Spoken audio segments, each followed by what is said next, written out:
this country, from barns to windmills, we're conversion crazy. The trouble is, they have a very nasty habit of turning into nightmare developments. There's a job on every single corner and every single room. There's not one piece of wall or floor I can look at that doesn't need doing. The harsh reality is getting any conversion right takes a lot of skill, more than a little luck, and bucket loads of determination. I don't want to property develop anymore. I want to go home. Oh, dear.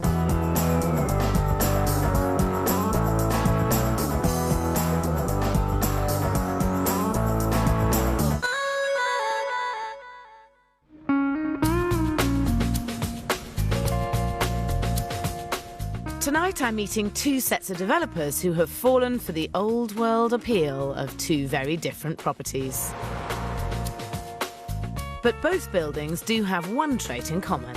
They're about as far away as you can get from being successful 21st century homes. Carpenter Vaughan Dibble and his partner Jackie Vickers are jumping in at the deep end with their first property development. This 18th century thatched cottage in Elm, Cambridgeshire, might ooze chocolate box charm, but the entire roof needs rethatching and inside it's completely unmodernised. With so much work to do, a focused business-like approach will be needed to make the most of the development. I think we're nearly sort of emotionally involved already with the place. I'm very emotionally involved with this house because I love it. That's meant to be the big no-no of doing up property, though. I know. So we do have to look at it as a business venture now. Yeah. Yeah, but it's going to be very difficult. Jackie and Vaughan aren't the only ones who have been seduced by an old property. 70 miles away in Weissall, outside Nottingham, Steve Lum has bought this Victorian chapel.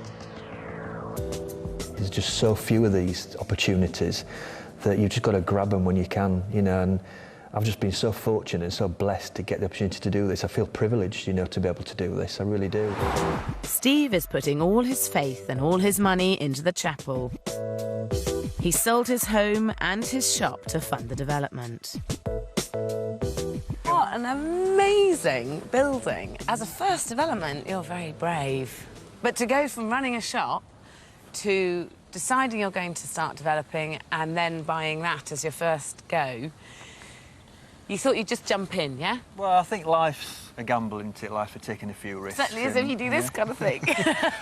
And I just turned 40 this year, Sarah, so I thought this is the time to do something now if I'm going to do something quite radical. So are you having a midlife crisis? I think so. I think I've been having it for the last 5 years, to be honest. Really? Churches lend themselves to fabulous contemporary design, but Steve's plans couldn't be more different. The building consists of a main chapel and a dilapidated schoolroom behind. Steve plans to create a whole new floor which will slice through the 10-foot-high windows. Upstairs, he's creating a master suite, a bathroom and 2 further bedrooms. While downstairs, he's planning a study, 4th bedroom and a lounge. Steve also plans to create a small garden by reducing the size of the new kitchen diner. This idea seems a great one, but I don't think all of his other ideas are quite so inspired. What bothers me is if you just put a floor in and you just try and make it a conventional house, it's just not as good as another house. But you're still going to have the original features externally. That's the thing. It's going to be the contrast, isn't it? That yeah, you've got all the luxury of the modern living space internally, but you've got the traditional outside appearance, which you haven't got from a modern day box. Except all upstairs you're going to have roof lights and windows at this height. Yes, which are quite a nice feature. Or a little odd. The key to this development is making the most of the unusual building. To get the maximum return, the design inside needs to reflect it's a chapel. I would embrace the sense of space by creating a mezzanine floor. Upstairs would have 2 double bedrooms and a good-sized bathroom. Downstairs, the open-plan living area with double-height ceiling would celebrate the tall windows, which in a chapel are a major selling feature. On the rest of the ground floor, there'd be room for a guest bedroom with ensuite, utility behind that, and a rejig kitchen breakfast room to the rear. You're essentially making this then a two-bedroom property without a master suite, because the space you'd have upstairs would only be able to accommodate two quite small bedrooms. The chances are whoever lives here, they're going to be a couple or a single person who don't have children because it hasn't got a big garden, and they'll use the space upstairs, and when they have guests, they'll use the guest suite downstairs. I hear what you say, and I know that the wow factor of creating a mezzanine floor is something that is really attractive, but I think it'll be a property that will be much more user-friendly. I think the danger is that it just might miss lots of markets, and someone who wants something absolutely, it's sort of mind-blowing, won't want to buy it, and then a family who wants a traditional house won't want to buy it either. Steve bought the chapel for £155,000. He has a budget of £145,000, and he's hoping to sell for £400,000 to make a £100,000 profit, which I reckon, with his current design, is very optimistic. If it's really, really amazing, you can get top end for this. But if it's mediocre and OK, I think you'd be looking at 350. I'd be disappointed with 350. I think that 400 is really, to make the profit that we want, is a realistic achievement. What does this mean for you? I mean, is this it? Yeah, I mean, everything's on the line with this. I've given up my livelihood, I've given up my house, my mortgage, to sink into this venture. It has to work. And if it doesn't work? I don't want to contemplate that option. You know, I don't do failure, and, you know, this can't fail. Unfortunately, there's a real danger that's exactly what he'll do. A good old rethink should be on the cards to really take full advantage of this development.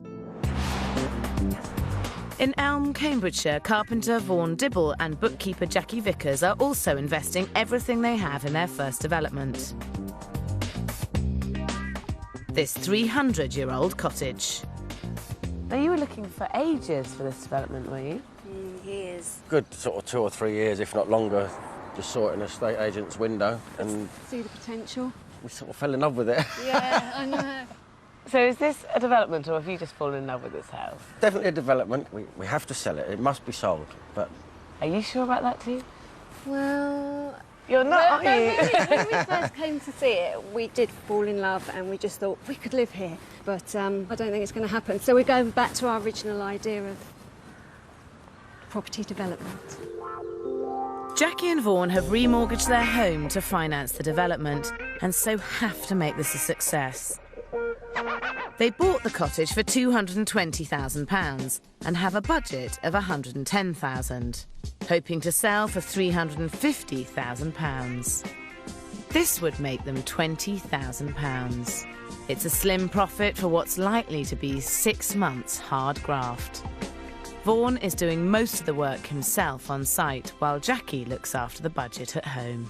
Do you think he's capable of this? Oh, definitely. And do you think he'll finish on time? Probably not. I think he underestimates what Timing of things timing, sometimes, yeah. I do. Yeah. Well, you've got a big task ahead of you. We certainly have. Yep. Vaughan faces a monumental amount of work for a very modest profit. But I think there may be more money to be made here. The question is, will Jackie and Vaughan do what it takes? In Elm, Cambridgeshire, carpenter Vaughan Dibble and his partner Jackie are starting out on their 6-month build. They're investing £110,000 to update this 18th century cottage. It's a mammoth task. The thatch and decor are beyond repair, and the layout doesn't work. I think the problem is this is the main thoroughfare of the whole house, so people who want to go upstairs come through this room, people who want to go to the 4th bedroom go through this room, out of the front door, you go through this room, you go through to the current kitchen from it, and everything is going through this room, and yet it's such a big room. The property is spread over 2 floors. Upstairs, the 3 bedrooms and family bathroom need updating. But it's the layout downstairs that's the problem.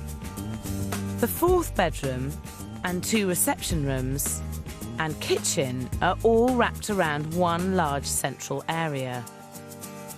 Jackie and Vaughan's plan is to create a kitchen and breakfast room in the rear reception, with a dining room to the front. Meaning the only place to put the family sitting room is in what's basically an oversized hallway. I think the problem is this is a sitting room, it's the main thoroughfare area of the house, so people are going to be sitting in here trying to chill out, and it's effectively a corridor. But that doesn't mean that there isn't a solution.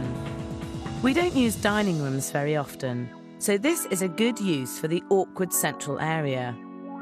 Then I'd move the wall in the rooms next door, which would allow enough space for a kitchen breakfast room and create a decent-sized family sitting room at the front. It's quite a good idea, really. I don't like to say it, but I think it's quite a reasonable idea. It could work, actually. Yeah, it's a bit weird because we've already sort of got in our minds what we're going to do. Yeah. But I thought I had all the good ideas, but apparently you've got some as well. So we might take a few on board, you never know. With Jackie and Vaughan on side, I'm hoping they'll stay open-minded about my next idea, which I think is a no-brainer. I really strongly think that the back part of the garage you should convert it into a home office, or it can be a granny flat or an au pair's flat, or it can be a cottage that you rent out. It can have all of these different uses, and that is going to be what I think is going to add a tremendous amount of value above everything else onto this house. Yes, I saw that as a workshop-type studio, but a bedroom's not a bad idea. I never thought about getting a bedroom on the outside, We need really. another bedroom. I think it's flexible space that you're looking for there. That's how I feel about it. Well, then it'd be worth adding or trying to find the money from somewhere to do what you're suggesting. But there's no guarantee, is there? I'm so cautious about... There's never any guarantees in life, and there's never a guarantee with property developing. I mean, if you want a safe bet and a safe return, you shouldn't be developing property. If I'm going to put my neck on the line, I think you could get up to £500,000 for this house. Oh, I can only laugh. I'm not having any of that. I can't see that. Do you feel that you are brave enough to spend a bit more, to get a bit more? Well, a lot more. I think we'd have to do our homework a bit more to see if that is... it's frightening the life out of me. We haven't got any more money to spend on it, so I'm not quite sure how we work that one out. Developing is all about maximising the potential of your property. For Jackie and Vaughan, that means finding the courage to invest even more cash in their development. In Wysall, it's all about layout. Or at least it should be. Oh my God! What have they done to my chapel?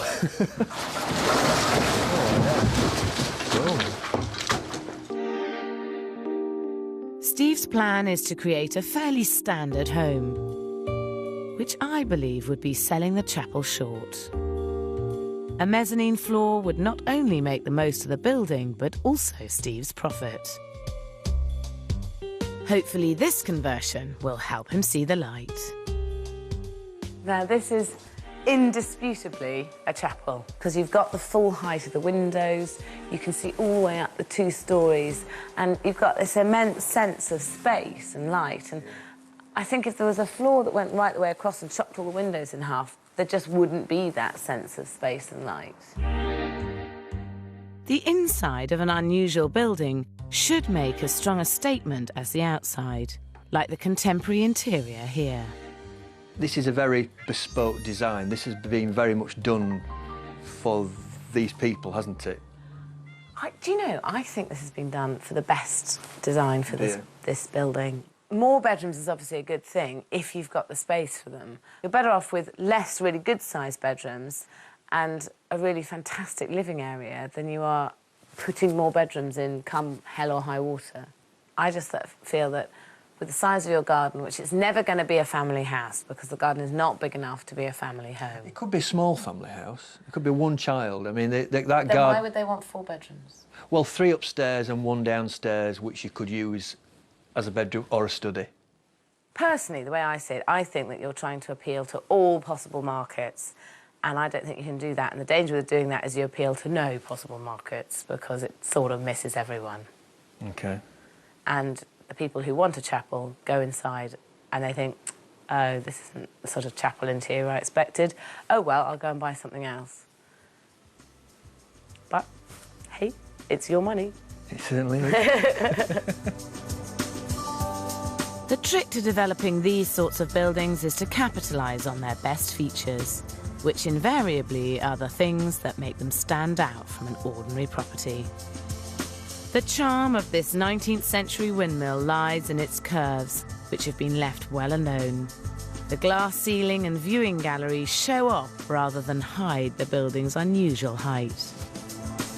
Covering up the beams in this barn would have lost the unique appeal of the property. While the period features in this Gothic bank are not just reminders of its heritage, but the very things that make it a desirable conversion. Taking full advantage of what's unique and special about unusual buildings is the best way to maximise their value. Steve, however, has decided to do the opposite. The one sure thing is that the floor will go in. That's pretty definite now. And the floor goes down. I only hope he doesn't come to regret his decision.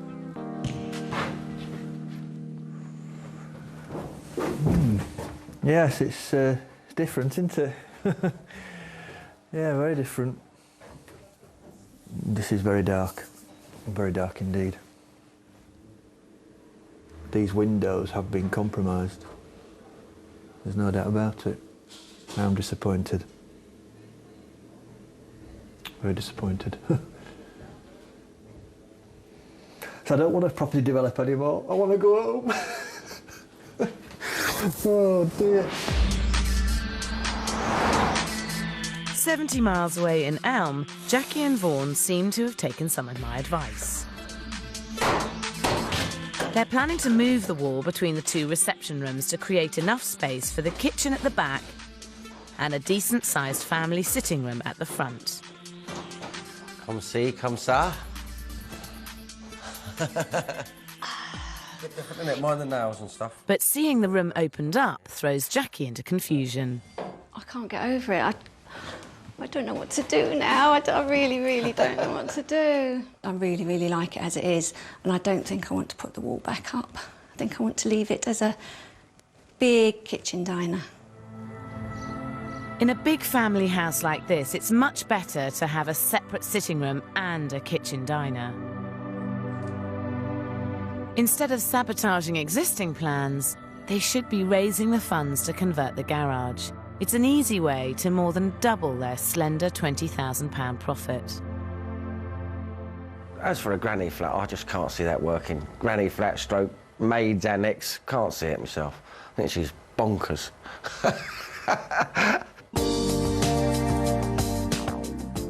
I can understand that Jackie and Vaughan are nervous about spending any more money because things are tight as they are.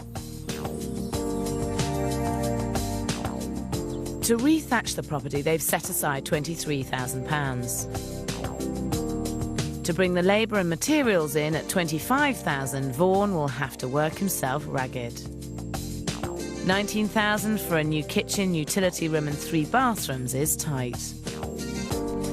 For plumbing, heating and electrics, they have £13,000. They've allocated a modest £4,000 for decorating, with £21,000 for professional costs and interest payments and a contingency of £5,000, the budget for this development will be a stretch at £110,000. There's no cash in there for an annex, but if Jackie and Vaughan spent a bit more, they could significantly up their profit, as the owners of this cottage 35 miles away have done. Right. Turning this one-time garage into a granny flat has added £60,000 to the value of this property. I'm hoping it will help Jackie and Vaughan see the full potential of their own development. I mean, if you lived in that house, how would you want it to be? I'd envisaged it as being used partly by someone as a workshop or a studio. With a study stroke office at the With, end. yeah, with maybe a study office at the end. I don't know. That not all be together and just cut a tiny little bathroom and a kitchenette out of that space. It means that the space is even more flexible then, and instead of just being an office, it could also be a granny annex, space for an au pair. You could rent it out if you wanted to. You have lots and lots of different options, and ultimately, the more flexible space is, the better it suits the family market. Yeah, it could possibly work. I think that you could stand to make the same amount on the outbuilding as you do on the house. Well, Yeah. gutting thought, eh? There's that. Yeah. Adding square footage is a surefire way of increasing the value of a property. I really hope Jackie and Vaughan can overcome their fears and find the extra cash. In Weissel, Steve Lum is now 14 weeks into his conversion of this Victorian chapel. Steve's ploughed ahead with cutting the chapel in half with a floor all the way across. Despite initial misgivings, he's unrepentant. I've got no doubts now. You know, I stuck to my guns, put the floor in, and the end result is going to be fantastic. But my efforts haven't entirely been in vain. Having seen another chapel conversion, Steve has been inspired to rethink his ground floor layout. What I propose to do is to try and create more of an open plan feel downstairs. So I'm going to lose the downstairs bedroom. I'm going to keep the study, but move it to the back. So as you're walking through the front door, you get this complete open plan, light, airy feel to the space. I'd still love him to go further, but this is a definite improvement. So the ceiling's in. Yeah. Not going to take it down, maybe, if I persuade you? No. OK, I'll drop it, shall I? at Please this do, point? Sarah. OK. Unfortunately, Steve's new plans create a new problem. His stairs will be slap bang in the middle of his sitting room, effectively turning it into a corridor. The solution, though, is simple. Twisting the stairs around will divert the busy kitchen traffic away from the living area. Well, there's a slight hiccup in this plan because the stairs are ordered, unfortunately. Right, how much are they? About £700. I would feel that the impact that it will make, the difference that it will make, would be worth swallowing £700, because I think it would be so much better being able to have a private sitting room rather than a thoroughfare. And it's quite easy to do. I think on balance, if we can satisfy the planners and make it work, and it's not going to cost too much upheaval, then I think for £700, it's worth a crack. Even though moving the stairs may well cause a delay, it's worth it. A layout that works really well will undoubtedly generate more profit than one that doesn't. In Elm, the one job Vaughan isn't taking on gets underway. Rethatching the cottage is a whopping 1/5 of their budget, but it has to be done. I think it's really put the character back into the cottage, because it looked sort of so worn and old and sort of tired before, but now it's sort of bringing it back to life again now. So it's just looking completely stunning, absolutely stunning. Inside, though, things haven't been going as well. Halfway through moving the wall between the reception rooms, Jackie and Vaughan had a change of heart. What we were thinking of. We were going to have an open plan. Now we've gone back to third plan now, I think it is. Are we on a third or fourth plan? I don't know. Incredibly, it's taken 8 weeks to make up their minds. No, we finally decided the layout now. The kitchen at the front, wall up, lounge in the back. But I'm still not sure it's quite right, because having the kitchen at the front of the house would be a shame. At the moment, you're now thinking that this is going to be the kitchen instead of this room. Yep. Is that right? I have to say, I think that you spent 2 months making the wrong decision. I'll tell you why I think the kitchen has to be there. Apart from anything else, this is the nicest room in the house, and the nicest room in the house, it would be most logical in today's lifestyle for it to be the kitchen, because that's where people spend most time.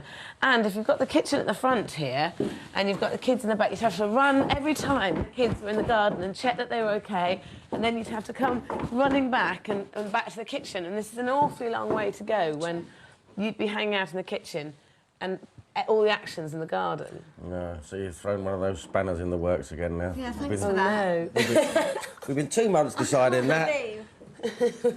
I don't know whether I'm actually convinced. I really don't know. So what is your decision?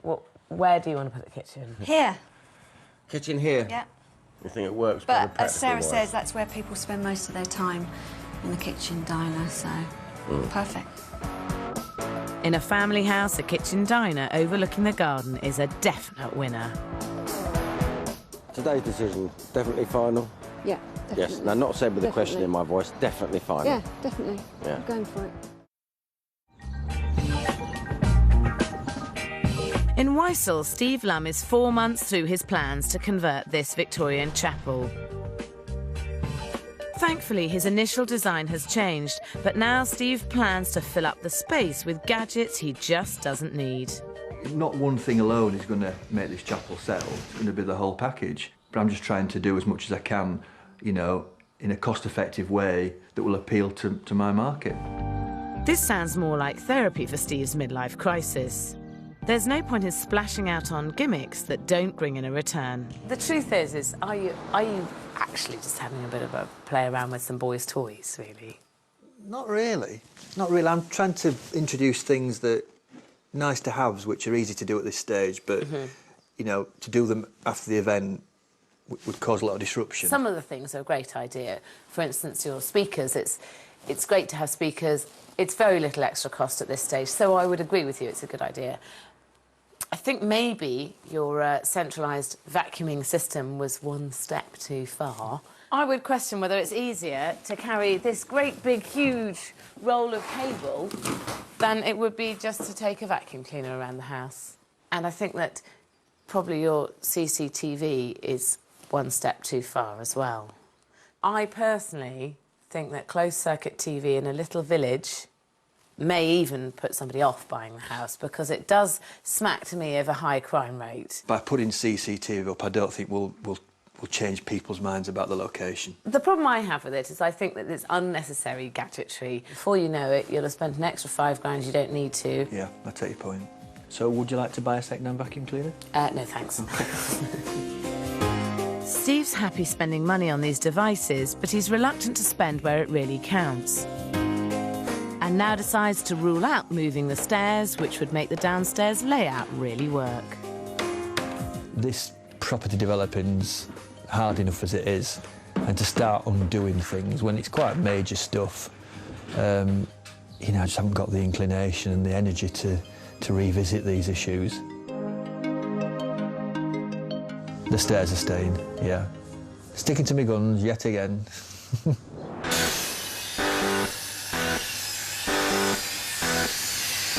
A world away from 21st century technology in Elm, Vaughan Dibble is halfway through his 6-month build.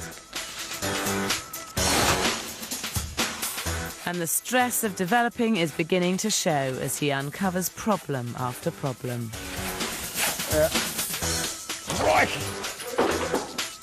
Having taken down the ceiling, he's revealed rotten joists that need replacing, adding 4 weeks to a schedule that's beginning to look decidedly shaky. Can't walk around the house at all, anywhere, in any room, without seeing everything needs a job. There's a job on every single corner and every single room. There's not one piece of wall or floor I can look at that doesn't need doing. I shall plod on and I shall do it. I shall do it, I shall finish it. It's just taking that little bit longer than we thought, that's all. With most of the work still ahead of him, Vaughan plans to add to his workload by building a bespoke kitchen himself. I'm really worried that this could push their schedule and Vaughan to breaking point. I'm hoping a trip to the local cabinet makers can persuade him to think again. You're thinking it'll take 2 weeks, aren't you? Yeah, somewhere around about there, yeah. But these guys here, to build the amount of kitchen that you're talking about, it would take them 3 guys, 3 weeks. And that's with all of this joinery and machinery. We're going to be there till Christmas. I just think I can do them. I just really think I can get that done in that sort of time. Well, I don't question your ability to be able to do it. I would question how long it would take you to do, and therefore whether it's cost effective, you doing it rather than someone else doing it, and you spending your time doing something else on the site. And let's be honest, there's plenty to do. Well, there is other finishing stuff I can do, but to still see someone fit a kitchen just goes against the grain for me, that's all. And what do you feel? If it's going to take much longer than 2 weeks, I think it's definitely needs reconsidering. But I could maybe let go. I think you'll have to, actually. I think you have I really do think you'll have to. Well, there's 2 women bashing me, so I probably haven't got much choice at the end of the day. It's decision made, isn't it? Having let go of the kitchen, they reach the conclusion that Vaughan flying 100% solo is perhaps a false economy. And Jackie and Vaughan bring in a team of helpers. With more people on site, the cottage finally starts to take shape. Suddenly, their 6-month schedule doesn't seem so unrealistic after all. And Vaughan decides he's ready to tackle the garage. But as often happens with old houses, as soon as he starts, he uncovers a problem. There's a septic tank, which could cost as much as £12,000 to re-site. I just don't think we'd get the money back by the time we'd spent out for the septic tank and moving all this stuff and changing it all around. I just don't think we're ever going to get that money back. In a way, I'm fed up, but in a way, it's going to be a little bit easier just to make this look nice and tidy out here. A successful development squeezes the potential out of every inch of a property. Even with the extra costs, converting the garage could more than double Jackie and Vaughan's profit. It would be a shame to see them miss out. 70 miles away in Wysall, the development is in its 5th month, and the rooms of the Victorian chapel are being boarded out. Steve's gone shopping. He's hoping wallpaper will give the chapel the finishing touch it needs. Well, I want to make a real statement in that chapel. I want to make the best of that space. I want to make it interesting. The downside of wallpaper is that it's expensive to put up, and if buyers don't like it, a real pain to change. Hello there, how are you? I'm very well, how are you? Experience has taught me that Steve is a hard man to talk around, but I've got a plan. Wallpaper pictures. Easy to do and even easier to get rid of. So what do you reckon? Is that good? That's great, yeah. Not only do you have to buy less wallpaper, so it's cheaper, and it's flexible for the buyer, and ultimately that's what you need to achieve in a development, is flexibility for the buyer. This sort of idea could be dotted around the house, using different styles Yeah. and designs, yeah. So scrap the wallpaper on the walls, yeah? I think so, yeah. Hey, good. A good result then. Keeping the decorating scheme simple will definitely make the most of the chapel. With just 5 weeks to go, it will also give the development a fighting chance to come in on schedule.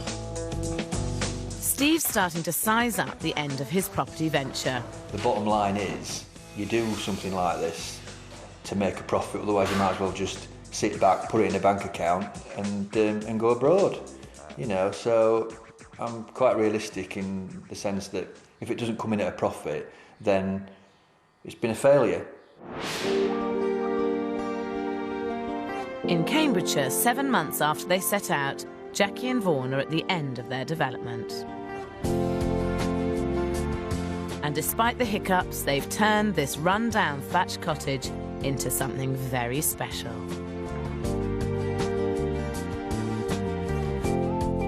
Moving the wall between the 2 reception rooms has created a comfortable family sitting room. At the back, there's now a superb kitchen breakfast room overlooking the garden. with rustic tones that feel just right for this country cottage. Oh, this is great, isn't it? Yeah, we like it. I can't quite get over how well the layout of this house now is. At one stage you were thinking about having the kitchen at the front. Yes. Do you now wish you had the kitchen at the front, or...? Certainly not. No, with the view No. we've got out the garden now and everything, it just really works so well. So are you pleased with how it turned out? Do you think you could have built it better? I think it's amazing. I'm absolutely thrilled with it. As you said, you know, I did other things while people were doing the kitchen, and I needed that time. I really did need that time. The finish is really excellent, and I don't say that lightly. Next door, what was a problematic central area now feels ideal as a formal dining room.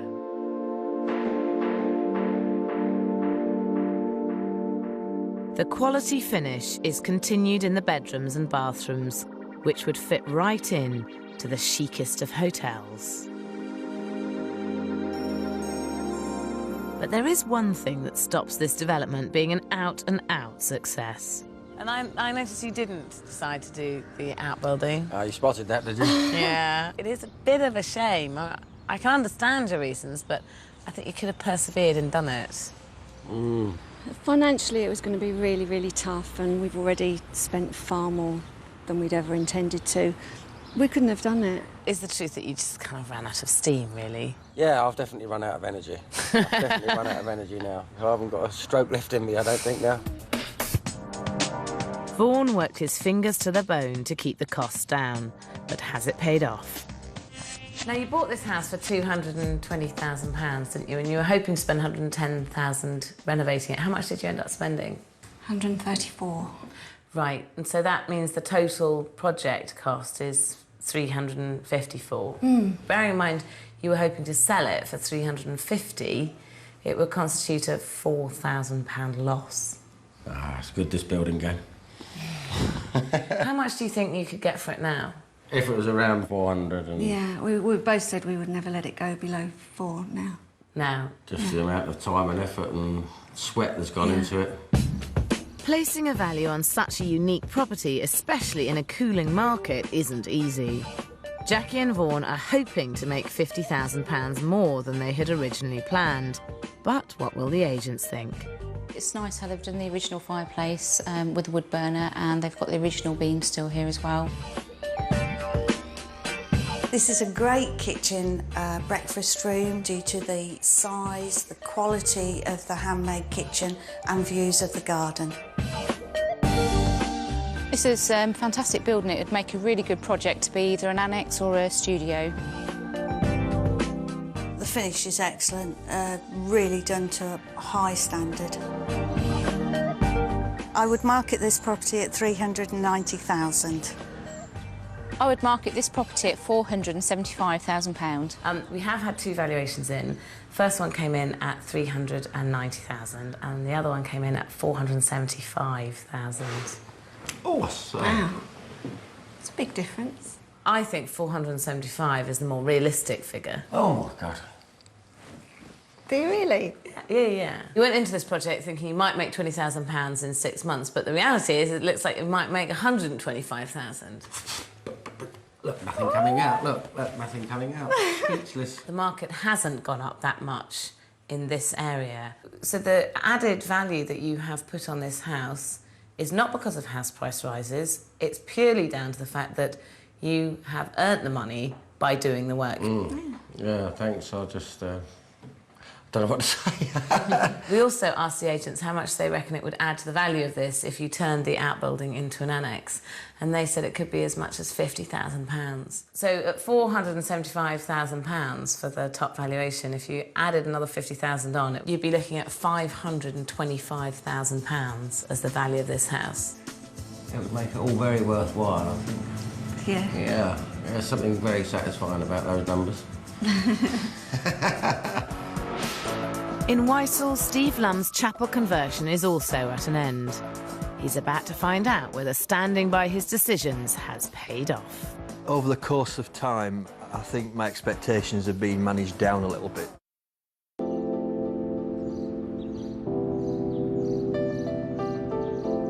In Wisel, Nottinghamshire, 7 months after he started, Steve Lum has finished his development right on schedule.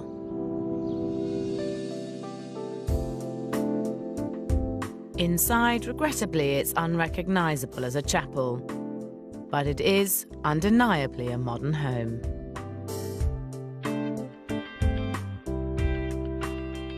And there's no doubt the open-plan layout gives the ground floor a bright and spacious feel, despite putting in a first floor. But this is so much better than I expected it to be. Oh, I'm glad you said that. I'm still a bit sad that you can't see the whole height here and that it's not a kind of an amazing chapel inside as well as outside. But it's beautifully finished, and you've got injections of colour and injections of style, which work really well. I noticed you didn't do the wallpaper in the end. No, I mean, I took your advice on board there. That would have been a very permanent addition, which meant that someone buying this property may have to change if they didn't like it. Whereas with 2 settees, you just replace them, don't you? Steve's right, though I lost the battle on the stairs. We did talk about moving the stairs to over here, didn't we? So, because as they are now, when you're upstairs and you come downstairs, you have to go through the sitting room here and through the dining room to get to the kitchen. To have changed it and to have gone back to the planners would have delayed the project substantially. But I do take your point that it's not ideal. Apart from the study, there isn't a room you can close off downstairs. But the glass doors do something to that degree. But yes, you've still got a thoroughfare to a degree. At the back of the house, knocking down a third of the old schoolroom has created a bijou outside space. That leads into a kitchen diner that again feels clean and modern. Thankfully, Steve did hold back on many of the gadgets, but I have to admit there's one gizmo in here that's caught my eye. This, I'm so impressed with this. This is really exciting. I've never seen one of these before. And this gives you chilled filtered water or boiling water on tap all day. It's fantastic. Fantastic. Absolutely fantastic, yeah. And doesn't keep it hot, it heats it as you No, it takes pull the feed from the coal supply and heats it in its system, and if you're a teaholic like me, then it's just a fantastic little gadget. Loving this. Yeah. Upstairs has everything a family would need. 2 smaller bedrooms plus a master bedroom with stylish ensuite.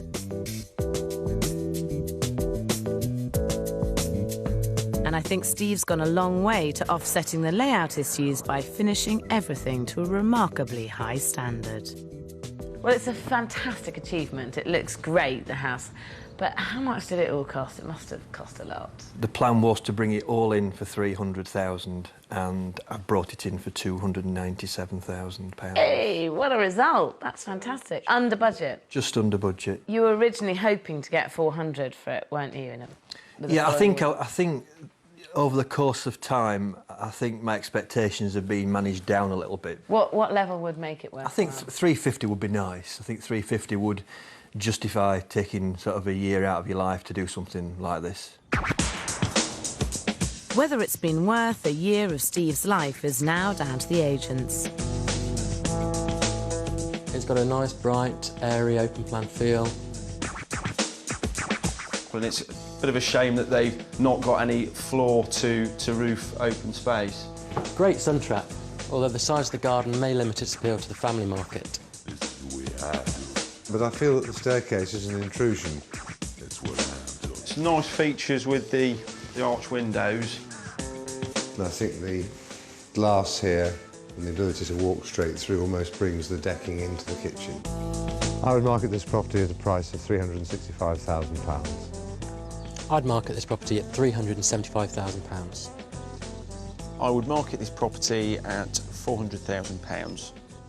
We have had 3 valuations in, and they came in at 365, 375 and 400,000. So that would mean you'd make between 68,000 and 103,000 pounds profit.